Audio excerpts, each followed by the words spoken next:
अस्सलाम वालेकुम वीवर, क्या हाल चाल है? जियां कि साढ़े यूट्यूब चैनल चौरिस्तानी विलो तो मैं तुहाडा मलिक जाद इकबाल।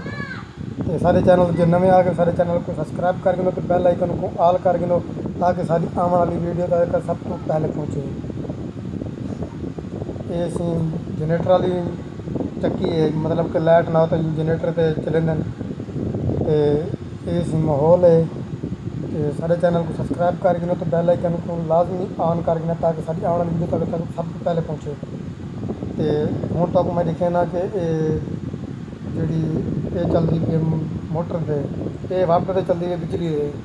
ये मशीन लगी बिजली से चक्की वो जी वो लगी जनरेटर से। जो लाइट ना हो तो बाद जनरेटर पर चलेंदे रहंदे। तो सारे चैनल पर लाजमी सबसक्राइब कर गिना तो बैल आइकन को ऑल कर गिना। चेक करो चक्की है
कार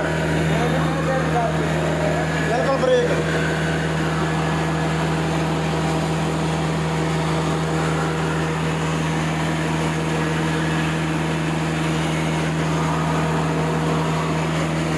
ऐसी पावर जनरेटर भी पे दिया जो करंट ना हो तो वाला को चले दे रहने में।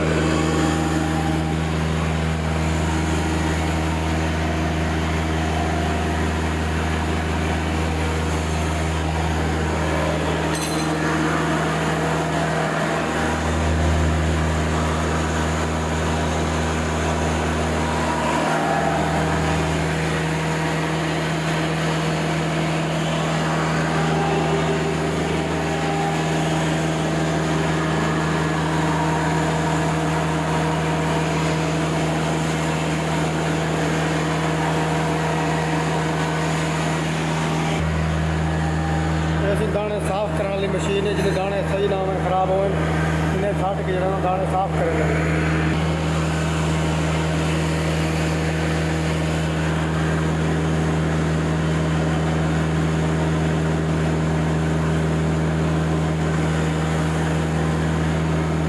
बड़े बेटर टंगे पे